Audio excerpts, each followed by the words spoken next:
Hi friends, குயிக்காக ஒரு beautiful sleeve design பார்த்துலாம். ட்ரெண்டிங்காக இருக்கக்கூடியது இது ஸ்லீவ் டிசைனுக்கு நான் ஸ்லீவ்லேருந்து பார்டரை வந்து தனியாக செப்பரேட்டாக கட் பண்ணி எடுத்துட்டேன். அதோட சேர்க்கல. அப்புறம் இந்த ஸ்லீவோட சென்டரை நான் மார்க் பண்ணிக்கிட்டேன். ஸ்லீவை வந்து இன்னும் டிசைன் மீன்ஸ் அந்த ஷேப் கொடுத்து குடஞ்சி வெட்டலை. ஸ்லீவை வந்து அப்படியே தான் நான் வந்து இன்னும் அந்த ஷேப் கொடுக்காம ஃபஸ்ட்டு நான் டிசைன் தான் பண்ண போகிறேன். அதுக்கப்புறம் தான் டிசைன் பண்ணி முடிச்சோன்னா ஸ்லீவை நான் விட்டுவேன். இப்போது சாரி பீஸ்லேருந்து ஒரு 3க்கு 3 இன்ச் அளவுக்கு நான் வந்து பீசஸ் கட் பண்ணி எடுத்திருக்கேன். 3.5 இன்ச்சுன்னு வச்சுக்கோங்க. 3க்கு 3 இன்ச். அதை வந்து இந்த மாதிரி ஃபஸ்ட்டு ஒரு ட்ரையாங்கிள் ஷேப்பில் மடிச்சுட்டு அதை இந்த மாதிரி மடிச்சுட்டு திருப்பி அதை இன்னொரு இந்த மடிப்பு, அதாவது 2 மடிப்பு இந்த மாதிரி மடிக்கும் போது உங்களுக்கு இந்த மாதிரி கிடைக்கும். சரிங்களா? இதை வந்து ஃபஸ்ட்டு தையல் போட்டு எடுத்துருங்க. இது தையல் போட்டு எடுக்கும்போது எல்லாமே வந்து ஒரே இன்ச் அளவுக்கு இருக்கிற மாதிரி, அதாவது கீழேருந்து ஒரு 1/2 இன்ச் ஒரு 1/4 இன்ச் அளவுக்கு இடம் விட்டு நீங்கள் தையல் போடுற மாதிரி வரும். சரிங்களா? அதாவது அந்த பீஸ்லேருந்து கீழேருந்து ஒரு 1/4 இன்ச் அளவுக்கு இடம் விட்டு நீங்கள் தையல் போட்டிருந்தீங்கன்னா உங்களுக்கு எல்லா பீஸும் ஒரே சைஸில் கிடைக்கும். அதனால தான். சரிங்களா?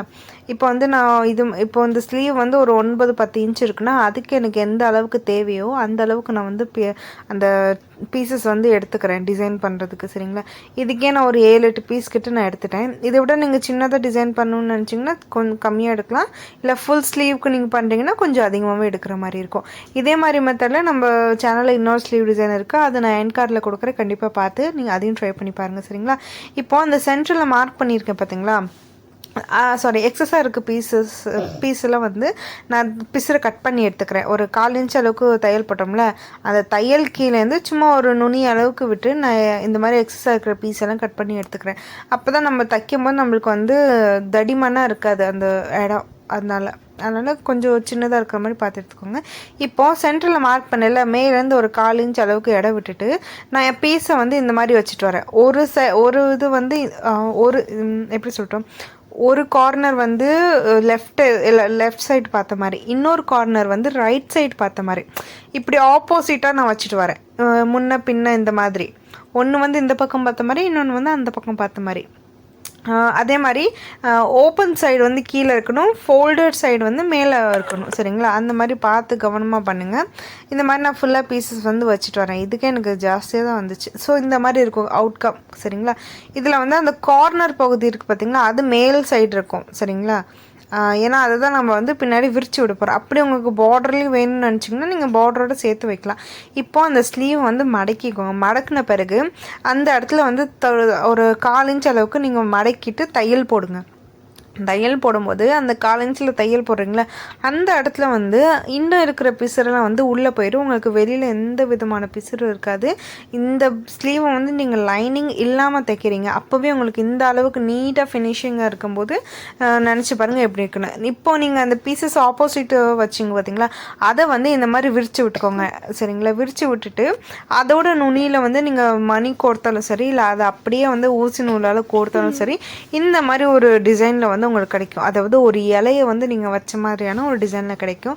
இப்போது கடைசி டிசைன் அந்த பீஸ் இருக்குது பார்த்திங்கன்னா, அதை வந்து மடக்காமல் நான் அப்படியே வச்சு பார்டர் வந்து அட்டாச் பண்ணிக்கிறேன். பார்டர்லேயும் நீங்கள் வைக்கணுன்னா நீங்கள் வைக்கலாம், அது உங்களோட சௌகரியம் தான். இப்போ பார்டருக்கு மேலேயே வந்து அட்டாச் பண்ணிவிட்டு ஒரு படிமான தையல் போடும்போது பார்டர் வந்து அப்படியே ஸ்டிஃபாக வந்து உங்களுக்கு நிற்கும். ரொம்பவே நீட்டாக இருக்கும். போட்டாலும் பார்டர் வந்து தூக்கிக்காது, அதை கையில் வந்து அப்படியே கச்சிதமாக இருக்கும். சரிங்களா? இப்போது நான் அந்த பீசஸ்லாம் வந்து ஒன்று ஒன்றும் விரித்து விட்டுட்டு அதோட கார்னரில் இந்த மாதிரி மணி வச்சு நான் வந்து கோர்த்துட்டு வரேன். வீடியோலேயே உங்களுக்கு நல்லா புரிஞ்சிருக்கும் நான் என்ன மாதிரி வந்து ஸ்டிச் பண்ணிட்டு வரேன் எப்படின்னு. மேலும் உங்களுக்கு எக்ஸ்ப்ளனேஷன்லேயும் புரிஞ்சிருக்கும். ஓரளவுக்கு இந்த ஸ்லீவ் வந்து எப்படி செய்யணும்னு உங்களுக்கு புரிஞ்சிருக்கும். இதே மெத்தடை நீங்கள் நெக்லேயும் கொடுக்கலாம், அப்புறம் நெக் லைன்லேயும் கொடுக்கலாம். அதில் எப்படின்னா குர்த்தி நெக் லைனில் வந்து கீழ் சைடு மாதிரி கொடுக்கலாம். நீங்கள் ரொம்பவே ஈஸியானது. கண்டிப்பாக ட்ரை பண்ணி பாருங்கள். பார்த்துட்டு இது மாதிரி இன்னும் நிறைய டிசைன்ஸ் நம்ம சேனலில் இருக்குது, அதை எண்ட் கார்டில் கொடுக்க வரேன். அதையும் சர்ச் பண்ணி நீங்கள் வந்து பாருங்கள். உங்களுக்கு கண்டிப்பாக பிடிக்கும். ட்ரை பண்ணி பாருங்கள். பிகினர்ஸ் கூட ஈஸியாக தைக்கலாம், கஷ்டமே இல்லை. உங்களுக்கு புரியல அப்படி இப்படின்னு எந்த கஷ்டமும் இல்லை. ஸோ இதுதான் ஃபைனல் அவுட்கம். எப்படி வந்திருக்குன்னு சொல்லுங்கள். கண்டிப்பாக ஃபெஸ்டிவல் சீசன்ஸ் நிறையா வருது. இந்த டிசைனை ட்ரை பண்ணி பாருங்கள். காலேஜ் வேர்க்கும் போடலாம், பார்ட்டி வேர்க்கும் போடலாம். ரொம்ப ஃபார்முலாக இருக்கக்கூடிய ஒரு நெக் ஸ்லீவ் டிசைன் தான். அண்ட் தேங்க்ஸ் ஃபார் வாட்சிங்.